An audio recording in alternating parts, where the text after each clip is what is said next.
ఓం నమో వెంకటేశాయ. హిందువులు పండుగలకు, పర్వదినాలకు చాలా ప్రాముఖ్యత ఇస్తారు. మాఘమాసం సూర్యభగవానుడి పుట్టినరోజు మాఘమాసం శుక్లపక్షం సప్తమి తిథి రోజున సూర్యభగవానుడు జన్మించాడని మన శాస్త్రాలు చెబుతున్నాయి. ఈ ఏడాది రథసప్తమి ఫిబ్రవరి 4వ తేదీన వచ్చింది.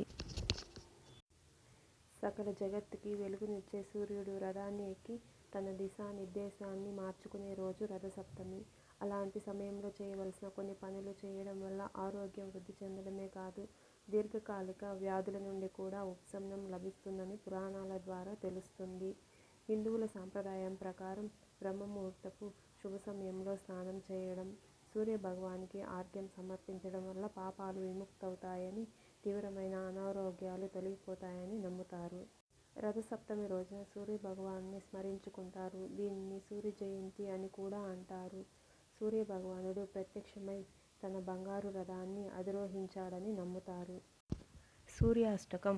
ఆదిదేవ నమస్తుభ్యం ప్రసీద భాస్కర, దివాకర నమస్తుభ్యం ప్రభాకర నమోస్తుతే, సప్తస్వరమారుఢం ప్రచాన్యం కాశ్యపాత్మజం, శ్వేతపద్మాధరం దేవం తం సూర్యం ప్రణమామ్యహం, లోహితం రథమారూఢం సర్వలోకపితామహం, మహాపాపహరం దేవం తం సూర్యం ప్రణమామ్యహం, త్రైగుణం చ మహాసూరం బ్రహ్మ విష్ణు మహేశ్వరం, మహాపాపహరం దేవం తం సూర్యం ప్రణమామ్యహం, బృహీతం తేజసాం పుంజం వాయురాకాశమేవ చ, ప్రభుస్వం సర్వలోకానాం తం సూర్యం ప్రణమామ్యహం, బంధూకపుష్పసంకాశం హరకుండలభూషితం, ఏకచక్రాధరం దేవం తం సూర్యం ప్రణమామ్యహం, విశ్వేశం విశ్వకర్తారం మహాతేజప్రదీపనం, మహాపాపహరం దేవం తం సూర్యం ప్రణమామ్యహం, శ్రీవిష్ణుం జగతం నాదం జ్ఞానవిజ్ఞానమోక్షదం,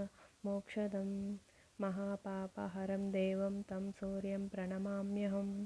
సూర్యాష్టకం పఠేన్నిత్యం గ్రహపీడా ప్రనాశనం, అపుత్రో లభతే పుత్రాం దరిద్రో ధనవానృభవేత్, అమిషం మధుపానం చాయః కరోతి రవేద్దినే, సప్తజన్మ భవేద్రోగి జన్మ జన్మ దరిద్రత, శ్రీతైలమధుమాంసాని యథాచాని రవేద్దినే, నవ్యాధిశోకదారిద్ర్యం సూర్యలోకం సగచ్చతి.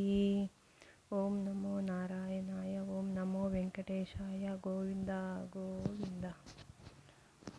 లక్ష్మీదేవి నమః.